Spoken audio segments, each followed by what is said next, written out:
Pfizer has a serious problem. Former employees, including very senior executives, are coming forward to blow the whistle on the evil agenda of the pharma giant. As these brave men and women explain it, their consciences simply won't allow them to go on pretending that Pfizer is anything other than a blood-sucking vampire squid, relentlessly jamming its blood funnel into anything that smells like money, and damn the consequences on public health. But it gets even worse, according to Dr. Peter Rost. The former Pfizer vice president turned whistleblower has got proof that Pfizer intentionally designed their vaccines to cause a global explosion in heart disease and turbo cancer, providing themselves with billions of highly lucrative new patients. Before we dive in, subscribe to the channel if you haven't already, and join the People's Voice Locals community to join our incredible community and support the channel. Former Pfizer VP and author of The Whistleblower, Confessions of a Healthcare Hitman, Dr. Peter Rost is an insider expert on big pharma marketing. He first made his name as a whistleblower back in 2007, when he testified before the Senate that big pharma companies were intentionally ripping off US customers. Startling twist in the battle by drug companies to block imports of lower-cost prescription drugs from Canada. A senior executive of Pfizer, the world's largest drug manufacturer, switched sides. He urged the government to allow the imports. He said the drug companies are fighting those imports only to protect their profits.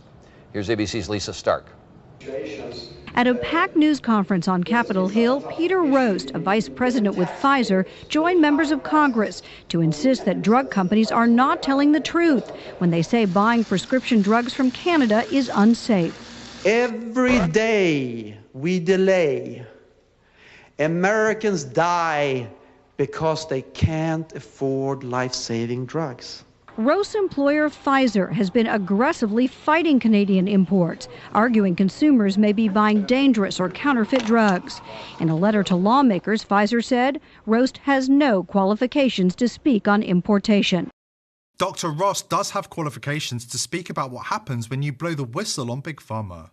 He was fired, defamed, hounded through the courts, and destroyed financially by Pfizer's relentless legal team. Asked what he learned from his experience blowing the whistle on Pfizer in 2007, Ross told PharmaExec.com, "It's exactly like the mob. I hate saying it, but when you're talking to the mob, you end up with a bullet in your head.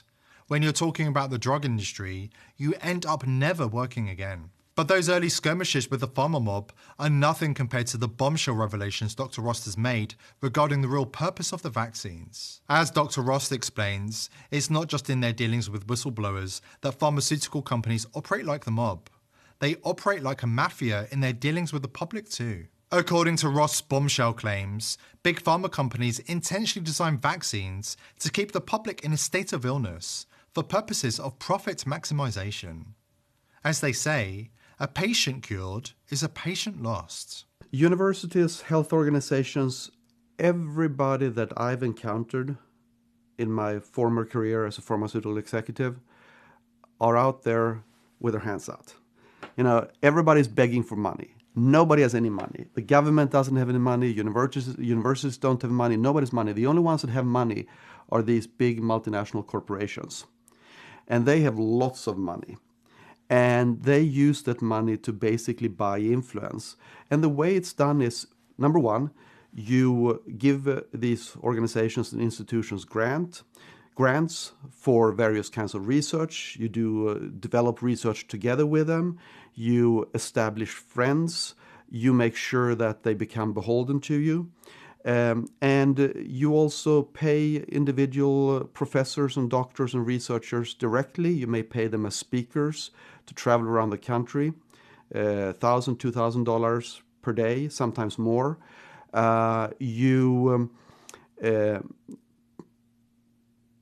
give them money for programs, the educational programs where they can make a profit, and then they put on these programs. And they're supposed to be third-party, independent from the company, which is all fine.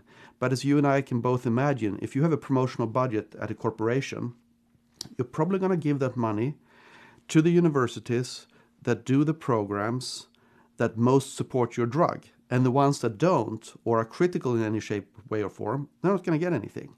And everybody obviously knows that this is how things work.